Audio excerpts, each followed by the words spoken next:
जोहार के सनम को सानताड़ी आड़ाम बाहा पाटा खन इंगे एबेन कुलिसरेन पेन्या दला कहानी बना जमा खड़े आपे सनम को सागुन दाराम तेहिन दुई आजम चुपेता बना मिटांग रुती कहानी ना नितुम चुन थामाकुर ओला कदाय दासरती माजी आड़ांग रे इंगे एबेन कुलिसरेन मानखान मिन मोनेते मुचे धरी आजम ताबन पे एतोहब दई तेहेnya रुती कहनी चुन थामाकुर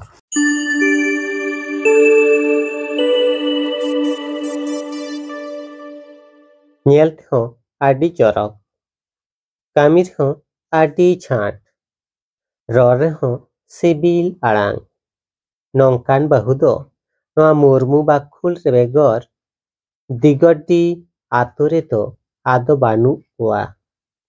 joto hor ge noa doko men baraya menkhan mid din do ona bakul khon ge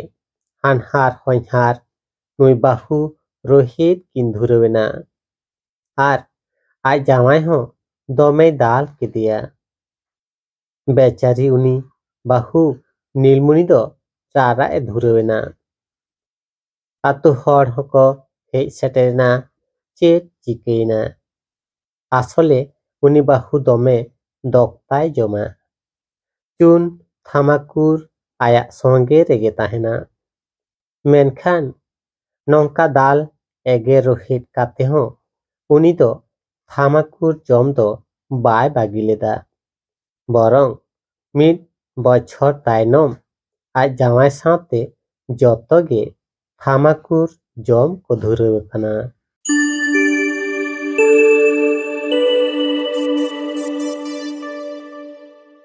कहानी तो नोडेगे मुचेना आजमे था पे कहानी अनलेमन